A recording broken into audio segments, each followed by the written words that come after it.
Et à 8h16, votre Oui. invité Jean-Jacques Sébastien Denaja, député socialiste de l'Hérault et rapporteur du projet de loi Sapin 2 à l'Assemblée. Je sais que vous êtes très attendu, Sébastien Denaja, par beaucoup d'artisans qui nous écoutent. Bonjour. Bonjour. Merci. Avant de parler des artisans, tout de même, regardons cette loi Sapin 2. Ce qui a été voté dans la nuit, la création d'une agence française anticorruption. C'est-à-dire, à quoi va-t-elle servir ? Elle va servir à prévenir et à détecter notamment des faits de corruption dans des pratiques de grandes entreprises, notamment à l'étranger, puisqu'on va viser les entreprises françaises, mais notamment ce qu'on vise surtout, c'est la corruption transnationale éventuellement. C'est-à-dire la corruption, quelle forme de corruption ?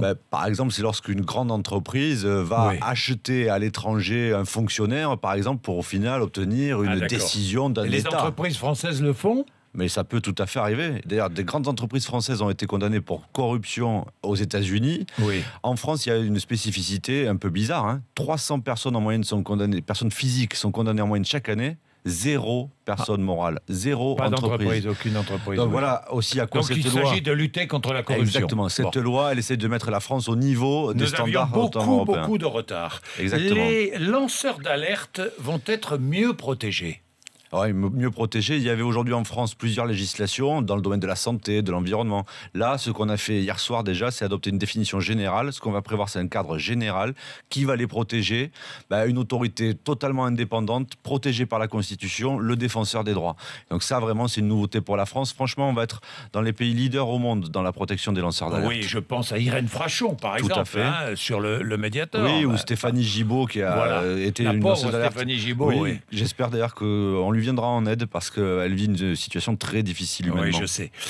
Et puis, il y a l'article 42 de cette loi qui vise à supprimer l'obligation de qualification pour certaines activités artisanales qui suscitent l'opposition des professionnels installés. C'est-à-dire que, pour résumer, les artisans défendent leur qualification. Cet article prévoit d'ouvrir aux non-diplômés la réalisation de petits travaux. Oui, donc c'est l'article 43, même pour être très précis. 43, oui, voilà. Je sais pas pourquoi ce que je peux vous dire, moi je l'ai déjà exprimé publiquement, donc je peux le dire. J'ai, à titre personnel et en tant que rapporteur, des réserves sur cet article. Des réserves parce que je souhaite que le gouvernement, en tout cas le ministre qui porte cette disposition, Emmanuel Macron, précise vraiment ses intentions. Notamment parce qu'en fait, on renverrait à un décret le soin de toiletter finalement ces qualifications dans l'artisanat. Donc je crois qu'il y a trop de doutes, trop d'inquiétudes pour avancer aujourd'hui sereinement. Oui, mais les auto-entrepreneurs, eux, sont satisfaits de cet article, évidemment. Pour les décrocheurs du système scolaire ou les chômeurs en reconversion, qui ne trouvent pas de travail, l'exigence d'un CAP est un frein. On comprend l'intention. Ça freine la réalisation d'un projet, par exemple. On comprend l'intention, mais il y a aussi la question aujourd'hui de ne pas déstabiliser d'abord ceux qui sont les premiers pourvoyeurs de l'emploi en France, les artisans. C'est la première entreprise de France. Moi, ce que je veux dire aussi, parce que les socialistes y sont attachés, c'est la fierté que nous avons de l'artisanat français. Et donc, en tout cas, ce que je peux vous dire, c'est qu'il y a plusieurs amendements de suppression de cet article. Soit le ministre sera très convaincant, soit je donne pas cher de cette disposition. Décision d'ouvrir aux auto-entrepreneurs la possibilité de réaliser certains petits travaux, vous dites non. Mais je dis pas ça, mais je dis en tout cas qu'il faut aussi protéger les métiers du bâtiment parce qu'il y a des questions de sécurité.